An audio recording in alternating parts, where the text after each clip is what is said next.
What's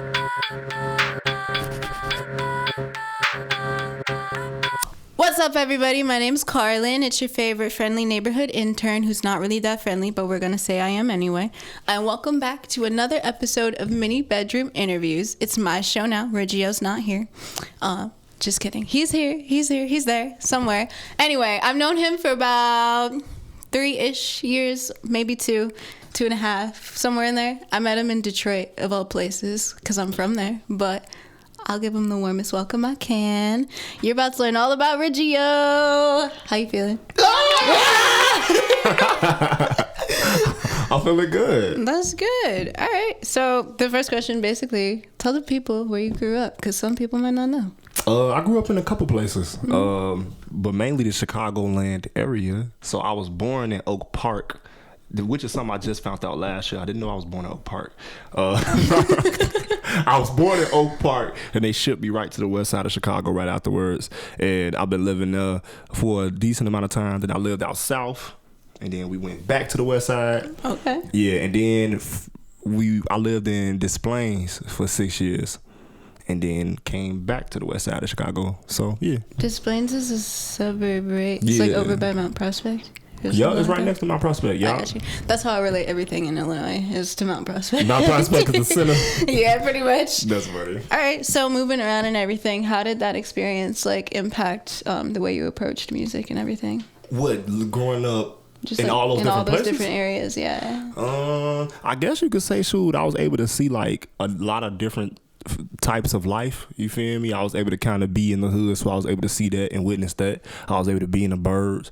And then my family, you feel me? They had like a wide range of musical taste, you feel me? So I was able to just kind of pull from everything. So honestly, I feel like when I be making music, like I don't be trying to make a particular genre or a particular thing. Like I know I want to make rap music, but then I'm not afraid to like just have fun and do whatever, because you know I've been everywhere, you feel me? So everything sound good. I love Avril Lavigne, you feel me? I love who that? Maggie Rogers, yes. All them white people, you feel me? But then I also love Chief Keef, that's my boy, you feel me? And G Herbo now, you feel me? So it's like I can kind of you know have fun with everybody.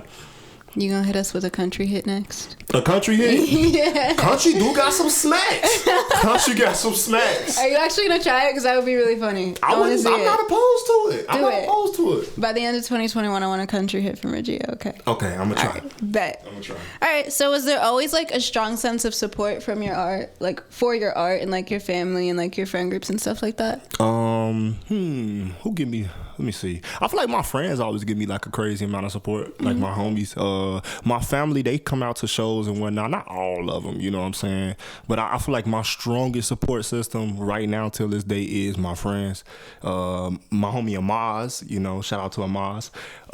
He pushed me in so many different ways in my career, and I always kind of been like, you know, that person that was like the backbone, you feel me, that always gave me like different ideas like with performing. I don't think I would have went as crazy with performing if it wasn't for Amaz. We wouldn't even be doing this interview if it wasn't for Amaz. Amaz came up with the idea. So my homies most definitely like the centerpiece of my support. I would just first of all like to point out to the people that Amaz is actually in the studio. Shout out to Amaz. What's good? So that's super cool, because I feel like not a lot of people can genuinely say like, hey, yeah, I have like this X amount of people that have always like supported me through like music and stuff like that. Because you know there are people like out there where they're like, hey guys, listen to this thing that I made, and their friends are like, why are you doing that? Yeah, that's facts. That's facts. Yeah. I'm glad I don't have that, but yeah. Exactly. So what's like your creative process like? Like how do you approach music and album writing and things like that? Okay, so I guess I can start from when I first started, kind of. So when I first started, I wasn't really writing at all. When I first started, I was just freestyling, because I was freestyling with the homies, and that was like my approach. And it was fun for a long time. Like literally with me and my family, when we was making music, we just freestyled every single song that we made, and it was that was just kind of my creative, because it was just like all in the moment.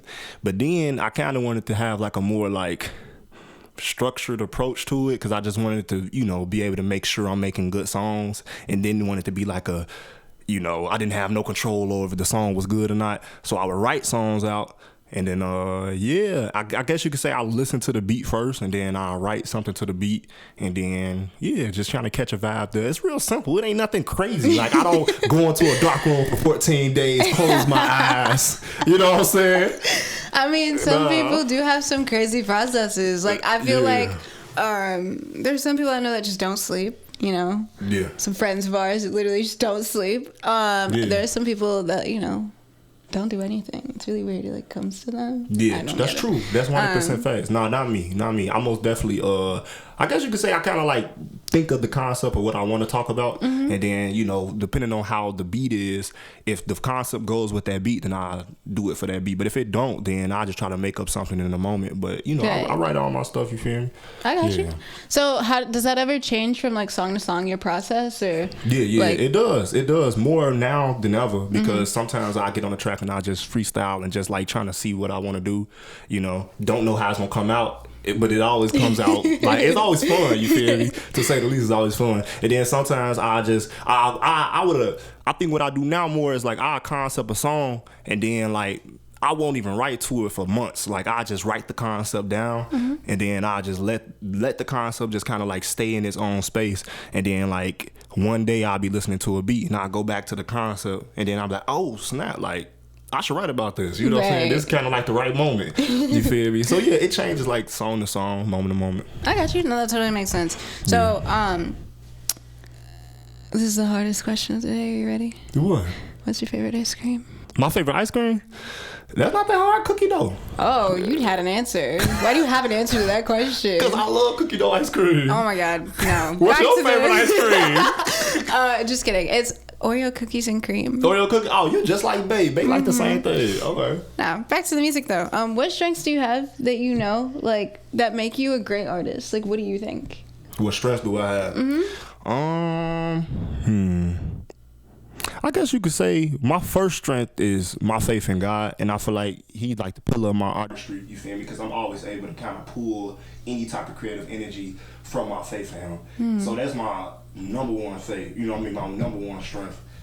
Any strength behind that is anything that He blessed me with. So I would say like my flow is pretty. I feel like my flow is probably like one of my strong things. Like I got a flow that I kind of switch up and I can have fun with. I always had a fun time like doing different flows. I kind of feel like that was always my thing, you know what I'm saying? So yeah, that was my So that's really cool though too, because like you can definitely see like come out in your music and like your personality that like you actually, you know, follow the blessings that you were given, and like you also give out those same blessings in general. So like it shines through in your music, which I think is really cool, because like you wouldn't necessarily like be like initially like that's what it is. It's like it's like super interesting. So as far as like taking music seriously, have you always taken it as seriously as like you do now, or has No, I actually at a point in time I used to hate music. What? For real. There was a point in time in my life when I was a kid when every time people would like play music and all that or show music videos, like it always just gave me a nasty vibe. Like, I'm tired of this. You feel me? I don't know what it was. I really don't know what it was. But you know what I'm charging it to? I'm gonna charge it to the fact that music in the early 2000s sucked. That's just my opinion. Okay, to each their own. I do not agree, but all right. That's my personal opinion. Music in the early 2000s was not good. But that's just me. But long story short, no, I would guess after some time when I started taking serious was what I did was, I guess when I was 12 years old, I used to freestyle once a year. Like on my daddy's birthday, he'll leave and go out for his birthday and I'll freestyle like that one time every year. And I was doing that, I did that a couple years in a row, and then it came to like, you know, freestyling with my family, then freestyling with my friends, and then around the time I was like 17 years old, Chief Keef blew up. And when Chief Keef blew up when I was 17, I'm like, oh, I know for a fact I can make it. I can make it. You know what I'm saying? So, yeah, sure. I guess when I was 17, that's when I started taking it serious. I got you. So like, you know your strengths, you know what made you start like taking it seriously, but like, have you as an artist like sat down to identify your weaknesses at all? Yeah, heck yeah. I would say one of my weaknesses as an artist is, it's always been a weakness of mine ever since I was 18, was I'm not like the best at melodies. Like I be trying super hard to like do melodies. Ever since I've been 18, like that's just something that I struggle with, you feel me? What else? Yeah, I would guess like that's always been like an insecurity of mine. And back then, I kind of like noticed that like, dang, I need to spruce up like on my choruses and whatnot. So I feel like melody wise and like trying to create like cool melodies and like creating really catchy or really good choruses has always been something that I just like struggle with. You feel me? But I never gave up, but I always struggled with them though. I mean, at the end of the day, to be honest with you, you can even ask Caitlin, like, songs of yours will randomly get stuck in our heads. Like, very randomly. Like, yeah, we'll be, like, 3 weeks removed from listening to a song, and it'll be the only thing in our head, and then she'll, like, play it 17,000 times in her car. For real? Yeah, like, you're literally on, like... Shout out to Caitlin! Shout out to Caitlin! You literally, like, popped up in her, like, weekly radar when she was here. She's like, oh, Ridgio. And I was like, oh, my God.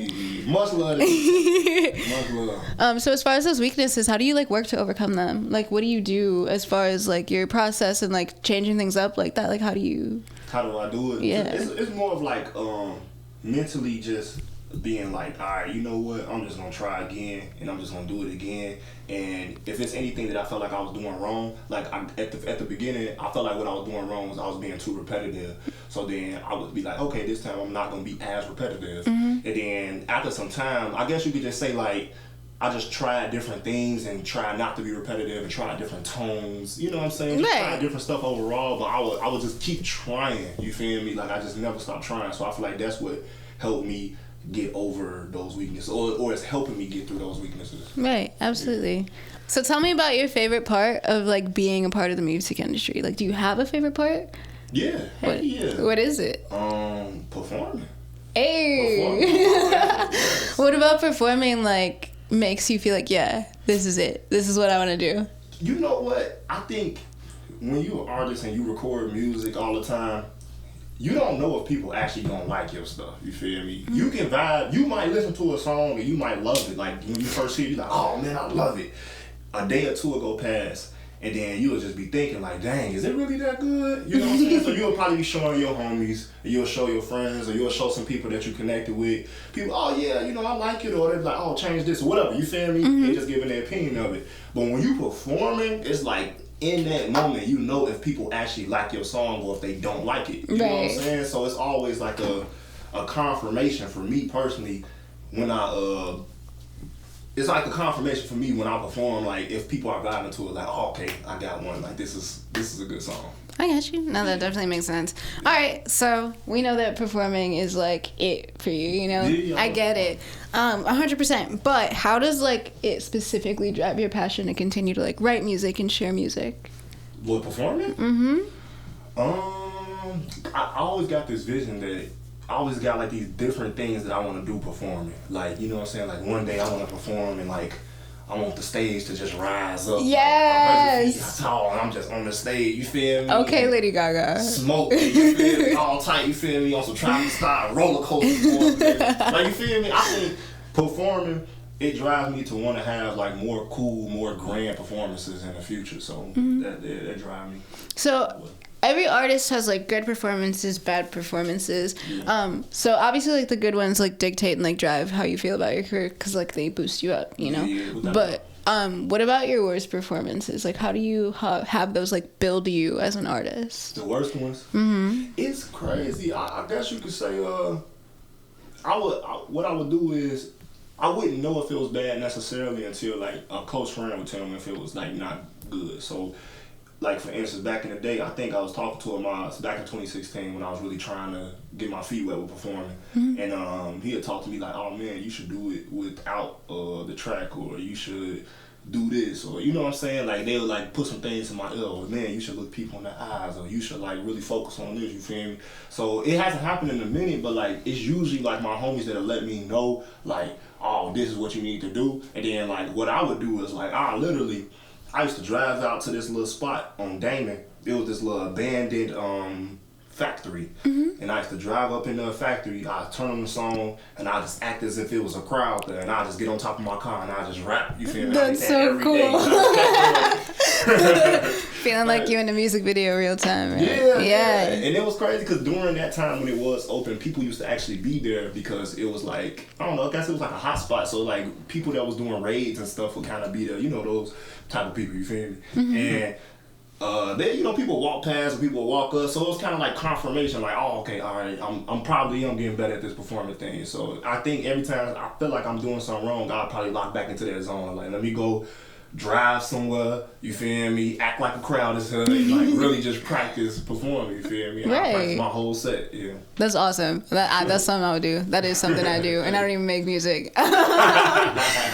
All right. So, what are some qualities that you think all like musicians, rappers, singers, all the greats, have had that made them like really stand out in the public eye? I'll be telling this to everybody. I was talking to my homie Scatter yesterday, I think. No, it was yesterday or today. Long story short, I was like, the one thing I see with anybody who's successful that and really done did their thing, everybody got a strong work ethic. Like, it's not too many people that's great that really reached that level of they great and they got a sustained greatness that didn't really work hard. Right. So that's one thing that I picked up on, that you really do gotta work hard. Like, I know it can be frustrating, I know it can be like, it can feel like it's too much. It feel like some things aren't moving as fast as you want them to move, you feel me? So yeah, you guys gotta work hard, work through it, keep believing. So I feel like that's what I learned from everybody. Michael Jackson, Taylor Swift, Drake, Not Miss Taylor, Kendrick Lamar, Tupac, you feel me? Everybody who just had like a great career, it's like for a fact they worked hard.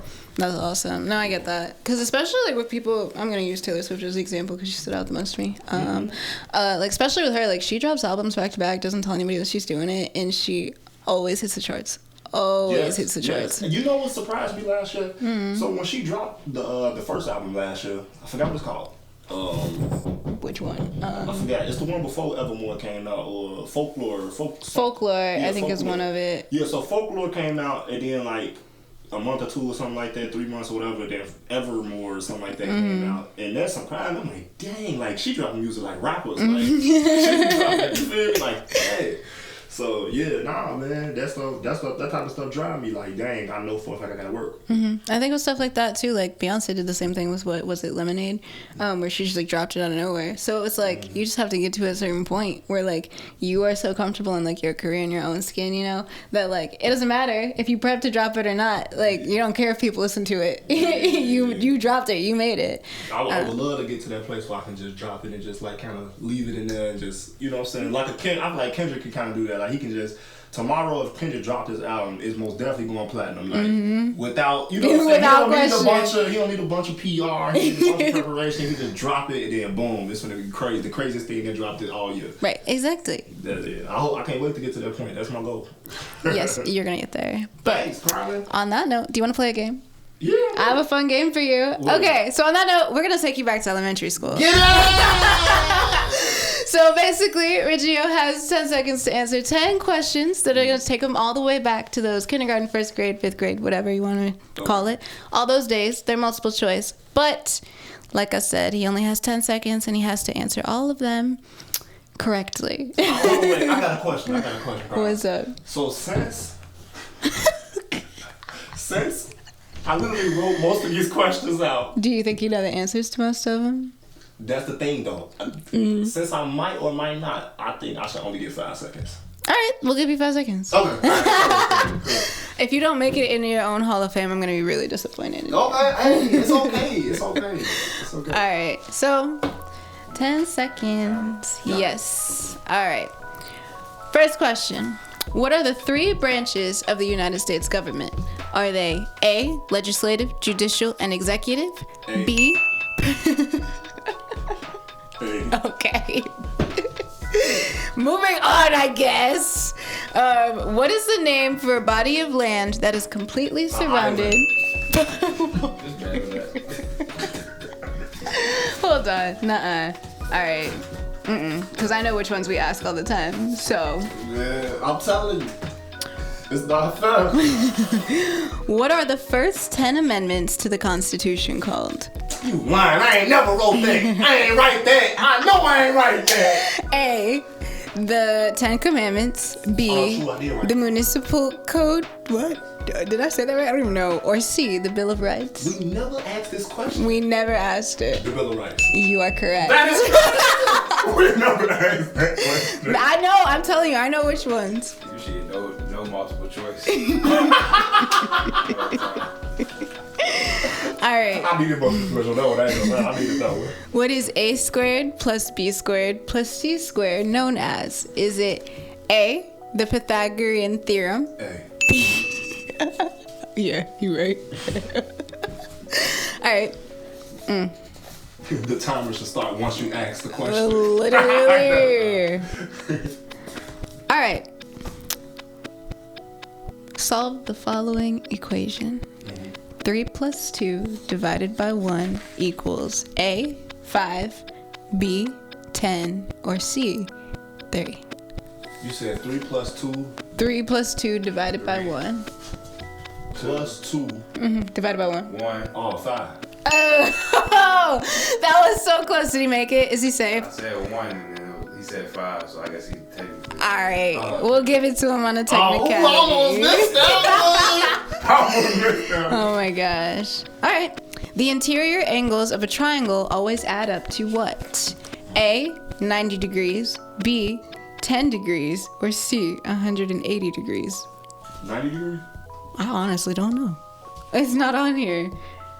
Google says, to mathematically prove that the angles of a triangle will always add up to 180 degrees, we need to establish facts about angles, so you are incorrect, and you didn't make your own Hall of Fame. It's all right. It happens to the best. It's okay. I had to really scour for that answer. It's all good. All right. Back to the questions, I guess. I was nervous all day about this elementary school thing. Are you really? Yes, I'm like, I was nervous. I was really thinking, I don't know what's going to happen. Dang. Yeah. Should have studied. Should have I should studied. have studied. I've been cutting up videos all day. I should have cheated. Literally. All right. So back to the questions. If you had to describe 26 winners in 3 words, what would those 3 words be? The 10 Commandments. Really? Yeah. How so? Because every song is one of the 10 Commandments, and it's explaining how I went against it at a point in time. Go on! Wait! No, that's so well thought out. I had to pause. I was like, what are you talking about? All right. Okay. All right. What was the hardest song for you to create on the album? The toughest song? That's a good question. It really is though. I guess the toughest song for me to make was the one with Mud, 18, because it was just hard for us to really lock down on the beat. I got you. And yeah, but man, to be honest with you, all them songs came out naturally. It was really just a flow. Nah, I believe it. Yeah, it was crazy. Yeah, I've seen you work, so I get it. I see it. That's weird though. What made locking down on the beat so hard? Was it just you guys wanted it to be perfect? Was it just it just wasn't it? It just wasn't hitting? It's just what was it? You know how something is just the feel is just there, or it's just not there. You feel me? And I feel when he sent me the beat to 18, eventually it was oh yes, that's the feeling we going for. Right. So yeah, it was just the feeling really. I got you. How did you choose who you wanted to work with on the album? Was it random? Did you already have a mindset of no, I want these people? What was that process like? Before I made the album, I had a few people written down in my notes on who I wanted to work with. So it was a few people that was written down, and then the other half of the people was people that I was already around. I was already around Mud. I was already around Scatterbrain. Right. You feel me? I was already around Parnell so much. And then YTM, it just made sense when I made Mighty Man. YTM, it was he was the first person that came to my mind. It fits. It does. Yeah. So yeah, I would say half was pre-planned, half was just in the moment. That makes sense. One thing I will say though, out of everybody on the album, of course, all of y'all did y'all thing, 100%. Thanks. What I will say is you and the group of people that you constantly and consistently work with are the group of people that changed my mindset as far as people in the world of that I know, people that I actually know, making music. Because I used to be the type of person where you'd be oh, I make music. I'd literally roll my eyes at you. Yeah. What happened there? What happened? Talent happened. Oh, okay. Thank you.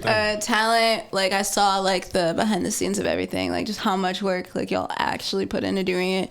And so for the most part now, it's I try to push people, support people. Yeah, that's good. That's so good, man. But like typically, I used to be like, ew. Yeah, you're like, oh my goodness. No, I understand though. There's a lot of duds out here, man. Like, there's a lot of people who most definitely be trying. I wouldn't even say they be trying. It's a lot of people that want to, but they don't try. You feel me? And I feel like that's where people fall off because they don't actually be trying. Like, for instance, I got a homie. I'll be like, he like, man, bro, I think I should start rapping or I should rap or whatever. I'm like, oh man, you be going to the booth? Nah. Oh, you wrote a song? No, I don't really be writing. What, you be freestyle? Yeah, I kind of freestyle. Like, what? You know what I'm saying? It's like, are you gonna try or you like, you know what I'm saying? It's like you gotta try. That's it. I think that's genuinely one of the biggest problems with like the music industry too. Like a lot of people expect it to fall into their laps and they don't realize that it's actually something you have to like dedicate yourself to and like get better at. Without a doubt. Because you never start off good at anything. Like, I mean, you might start off okay, but might you're have never like a gift or a talent, but it's not gonna be polished. Right, and you have to work to obtain that or like make it better. Like, you can't just be okay with being good. Yeah, true. You know, you have to want to be like great. And you got to. Like, I think that's definitely something that like everybody that like I've been around as far as like you and like all the other people go, because I don't want to list a bunch of people. Yeah. That's one thing that sets you apart from a lot of people. Thank you. You're actually out here and you're like trying. You work at it literally every day. Thank you so much. And I'm gonna say this just for the people out there. Don't work at it if you don't love it. Like, don't. Like, it's no point. If you don't love it, it's not something that burns in your soul, like, every time I make a song, it's like a nuclear bomb sets off in my heart. If that's not the feeling you get when you make music, like, don't work that hard, because what you're gonna do is just gonna be trying real hard. Then you're gonna start doing stuff that you're not supposed to do to get ahead, because you're truly not doing it for the love. So that's the only reason why I work hard, because I love it. Perfect. I mean, like, I honestly say that to myself every day. Like, if I feel like I hate something that I'm doing, I don't do it. And people think I'm crazy for that. Like, but like, you should love what you do as far as your career goes. I feel the same way. Yeah. That's why me and you be clicking. Yes, exactly. For real, I'm the same way. I just think like, I tell people to be happy first. I don't I don't tell people to like chase after like money or anything, because it's not going to be there forever. I tell people 100% be happy first, and then if you are happy with what you were doing, what you were creating, eventually other people will be too. You know, that's facts. You have and to like we need to save that for the Carlynn's gems when that come out. Yes, I say it every single day. So yeah, and that's sad. You know what's crazy though? It's crazy that you have to tell people that, because shouldn't we be taught something like that in school? Like, I feel like we go to school all them years. The least y'all can say is make sure you love what you do. Exactly. Like, don't nobody say that at all. You know what I'm saying? At all. They're like, go to college, make more money, die. But keep going to work, you know? Yeah, it's like, nah, man. So yeah, you're right, 100%. Yeah, so I think since you are happy and like creating and like doing what you do and putting out music like the way you put it out, and like, you know, inspiring people the way that you do, like, you're doing good. Thanks, Carlynn. Thanks. That type of stuff warms my soul. That's good, because I actually mean it too. Hey. How long did it physically take you to like make the album? About 2.5 weeks. Oh wow, really? That's it? Yeah, about 2.5 weeks. That's crazy. What were you doing? Just pumping out music, pumping out lyrics? I was at the crib and I was just making music every day. Were you like? It was hard at first. Like, I didn't have the concept at first. At first I was just making beats for it, and then I tried to make songs for it, and it wasn't really clicking. And then one day I went to church and, you know, pastor preaching and whatnot, and it just came to me. I'm like, oh snap. This is what the album needs to be about. Right. The 10 Commandments. And then, yeah, it took about 2.5 weeks or so. That's crazy. Yeah. That is crazy. What were you doing? Like, sitting in a room, staring at your computer, doing this thing? Every day? Yeah. No. Did you sleep? Like, what? No. I slept. It was just like, I think, because it's only 10 songs on there. So, you know, you take 2.5, 3-ish weeks or so, you feel me? You do a song like every other day or whatever. Huh? Yeah. So you just possible. Have endless amounts of determination. I literally get months to like write things or like papers or like do interviews like we're doing now. Damn. And I don't do them until last minute. Really? Literally. Are you one of those? Because, okay, I think it's 2 types of people in the world. 3 types of people. It's some people who got an assignment to do and they do it like super fast. They try to hurry up and do it. I'm a part of that crew. I like just getting stuff out the way if I gotta do something. Then you got somebody else like Bay and like you kinda, whereas like they got something to do, but they'll wait till that last day. And for some, it just kicks in them that like, I need to do this now, and it makes them do it better. You know what I'm saying? It's like a natural instinct. Then you got the third person who just don't do it at all. Okay, So, yeah, that's fair. That's fair. and then, four people, I guess you got the other person who does it on time in a timely manner. You know, get it in early enough to go do something. No. Every good journalism assignment that I have done to this day, I have done it the night before. Are you serious? The night before. Dang, yes. you got My a gift. best articles are done the night before it is due. You got a gift. If I took the time to do it and get it out of the way, it's like, No, but some effort. people, you know what? Like, some people just got those type of processes. You feel me? That's just how some people is. Like, some people can go in the booth and just freestyle every single song, like Juice WRLD or Lil Wayne or Jay-Z. Some people got to write it out. So it's like, everybody got their own thing, you know? Exactly. And I think I see that amongst all of you, you know, like those 4 different personality types definitely come through, but they drive each other, you know, which is really, really cool. To anybody that doesn't get to see the process, because they're not that lucky.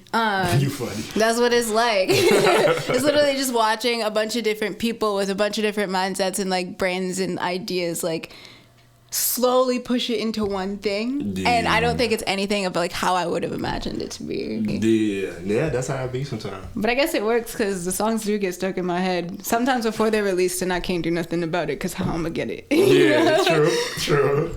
So what are you hoping that people's like biggest takeaway from 26 Winners is? I hope people understand that it's not good to defy the 10 Commandments. It's not good for your health. It's not good for your spiritual well-being. That's what I want people to take away, because every single time I've done it personally, I've always got like smacked in the back of the head. You feel me? And nobody want to be smacked in the back of the head. You feel all. me? So yeah, that's the takeaway that I would hope people, take Absolutely. So like as far as like, you know, writing and like being so personal on the album, because like you do, like you get pretty personal on it.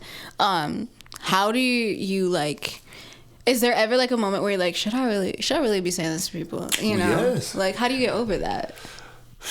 I ain't gonna lie. Sometimes if I feel like it's gonna negatively affect somebody else, like I'm putting somebody else's business out there, then a lot of times I won't even do it, because I'll be like, all right, I'm not finna like intrude on somebody else's well-being, you feel me, with what I'm saying.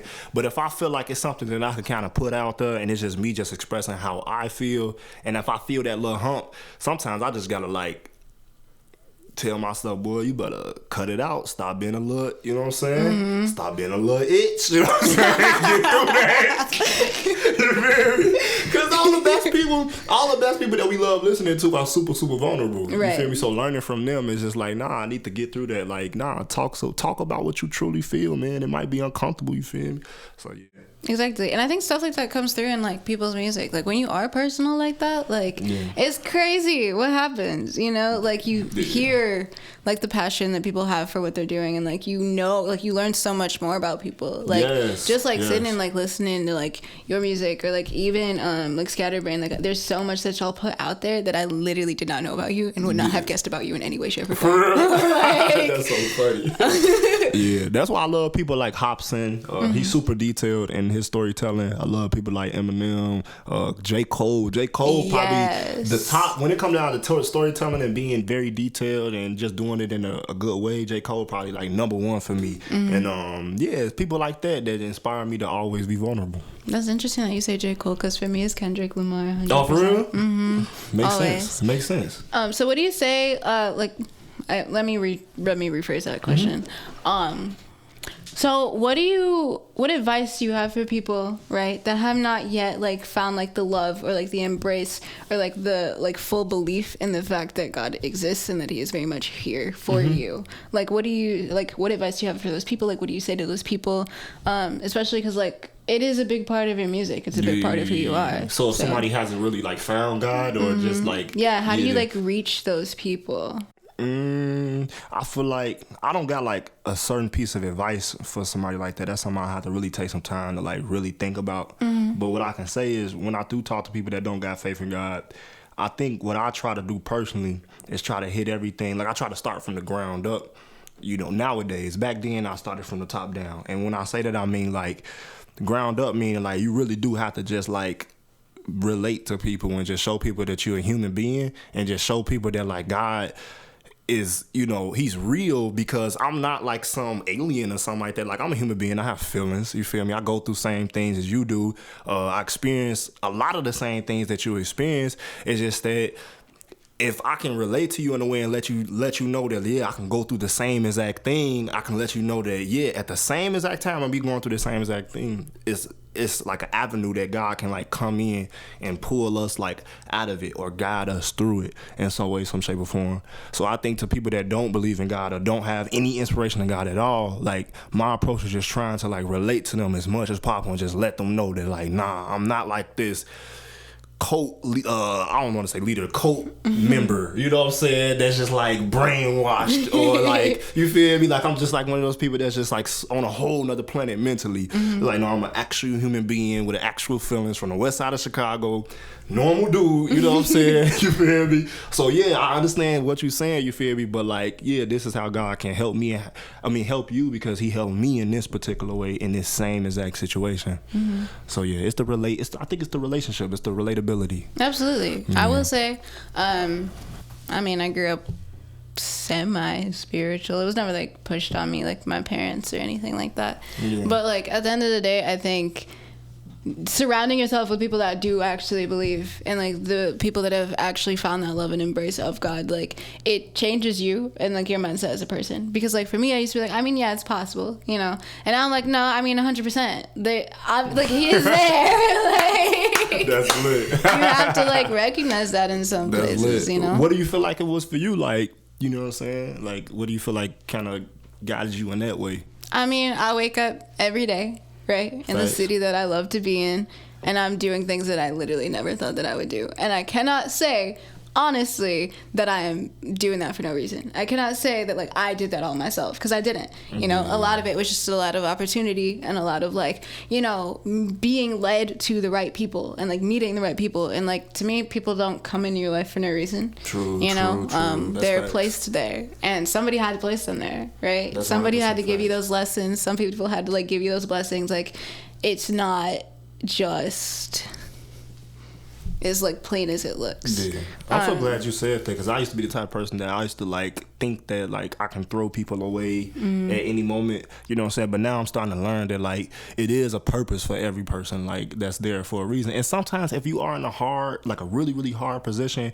and you might have some really good information or some good wisdom or some good energy or whatever about you, maybe you placed in that hard situation so you can be like a beacon in that moment, you feel me? It's not for you to just run away and be like, I need to get away from all the problems, you feel me? Right. And I think like also like some people, you just have to let them hit rock bottom in order for them to see it. Yeah, true. Like everybody has to bottom out at some point. And I think even I've like bottomed out at points, you know? And I think having been to those like lower points takes you into seeing like what is actually around you and who's actually for you and who God is actually trying to lead you towards and put into your life. Without a doubt.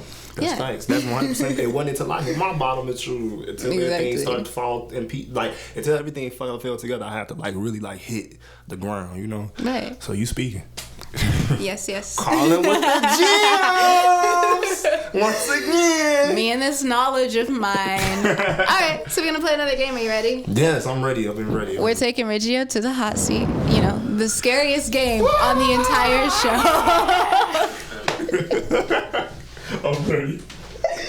Alright, so he has 10 seconds to answer 10 questions. That's my 10 seconds, not yours. Actually, it's Amaz's 10 seconds, if anything. But they're all very messy questions, some of them. So I hope you get the messiest ones in the bunch, because here we go. We gotta see if you'll actually answer them. Okay. Alright, so 10 seconds on the clock. Oh, should we do 5? Alright, 10 seconds on the clock. Thank you for having mercy on me. First question. How old were you when you lost your virginity? That's a tricky question. I'm gonna say 17 because that's the one I can remember vividly. So yeah, 17. Bet. Who's your favorite person in the world? Okay, I got a little cousin named Mumu. I love her to death. I love Mumu to death. That's my homie, like for a fact. Oh my gosh, nastiest food you've ever tried? Baby buying these matcha tea snack things, I hate them. You don't like? Do you just not like matcha? I do not like matcha. Anything flavored matcha, no. I'm offended. I live on matcha. What? Like I always get matcha bubble tea when I get bubble tea. Oh, yeah? Always, yeah. Oh, okay. You one of them types. Yes, I am. Yes, I am. Get it with oat milk. Delicious. What do you do to pass time? Typically, I play video games. What kind of video games do you play? RPGs, role-playing games. Games where it's like a story. I like good stories. Yes, of course. We love a good story. What's your favorite number? 3. Why? Because of Allen Iverson. Who? He a basketball player. Oh. I had 2K1 on the Dreamcast, and he was like the player on the cover, so I always play with him, number 3. All right. Because I really was about to stare at you like, who? All right, who's your least favorite family member? I know this question. I'm going to say who it is, but I can't say their name. Okay. It's a cousin of mine. It's a cousin, but he died. Okay, that's why you can't say that. Yeah, I was gonna say, but that's not really fair, cause like he died. No, it's a valid reason why I don't like him. He died, but out of respect to his family, I'm not gonna say his name. Right. No, it's a cousin of mine, cause that man almost killed me. And he always used to just get on there with me for like, yeah, he was like deliberately, it's like he was just like trying to get on there. Trying to put you in harm's way. Yeah, so it was just it's the cousin of mine, but he passed. Dang, sorry he passed, but also I'm glad you're not in danger anymore. Yeah, thank you. What's one skill you wish you had that you do not have? I wish I learned to swim. Okay, that's a good answer. Yeah, like, you know what I'm saying? Like, so I'll be up in there like, dang, I really can't do this. I actually can't. And I'll be trying to like do like this and stay up. I'll be slinking. Dang, I'm really about to die. Like, I really can't do this. So fun fact, when I was little, I learned how to swim, right? I knew how to swim, and then one of my cousins literally tried to drown me, and then I forgot how to swim because I had a fear of the water, right? And so then eventually when I like turned like 16 or 17, I like used to swim around in lakes and stuff because I don't know why I did that. It's dirty. But I used to swim around in lakes and stuff. And the thing about lakes is like you never know when the drop off is. So I dropped off and I didn't realize that I dropped off. So I had to like swim back. And I was very scared for my life. But I made it. I remembered how to swim. You made it though. So all I'm saying is maybe you just need to be in danger in order to get the motions right. Because if you got to fight for it, you going to do it. I hope the Lord don't ever put that on me. Don't put that energy out there. Actually, take that back. I don't want to be in that position. Bring your only good vibes. You will not be in that situation, but you will learn how to swim. Okay, thank you. All right. What's one thing that makes you really happy? Seeing Bay, I love Bay. Oh, I knew you were going to say that, but it's still cute. I love love. All right. Who's your favorite musician? At this very moment? Yes.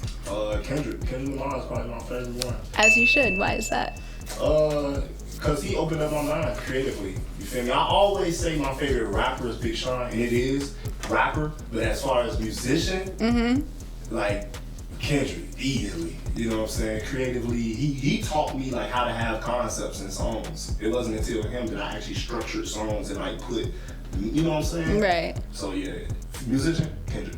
That's awesome. One thing I will say, I agree with you on the whole Big Sean thing. I don't know if it's because I'm just from Detroit or what, but he is definitely hands down my favorite rapper, especially like right now. Yes. Like that last like project that he dropped is insane. You like Detroit too? Did you like that Lucky Me song? Ooh, Lucky Me. It's so good. I literally wake up every day and listen to Why Would I Stop? Every single day. Every day.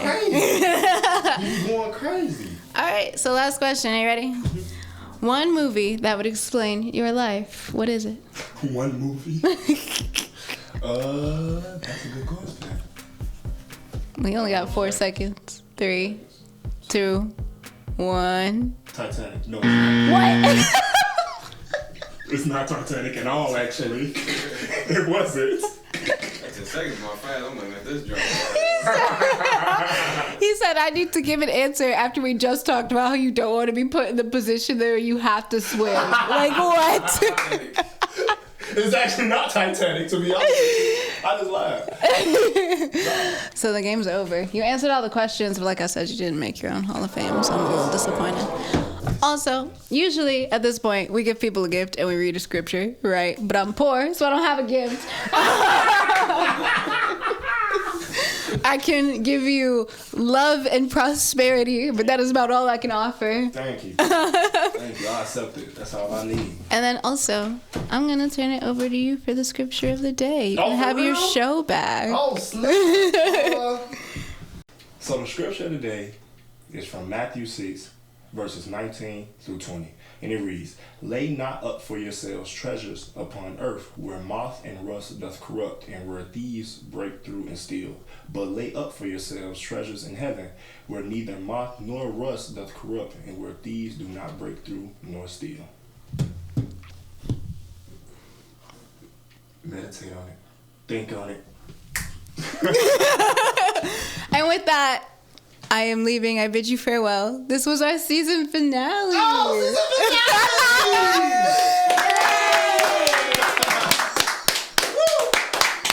I can't believe we made it. We did it.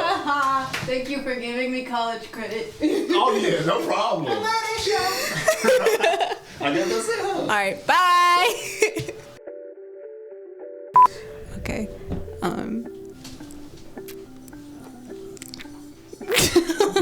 Hey, I'm ready.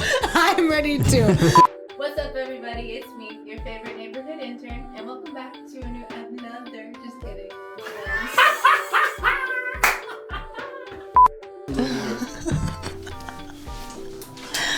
I'm literally in broadcast journalism. I don't know why this is so much pressure. I'm in front of a camera all the time.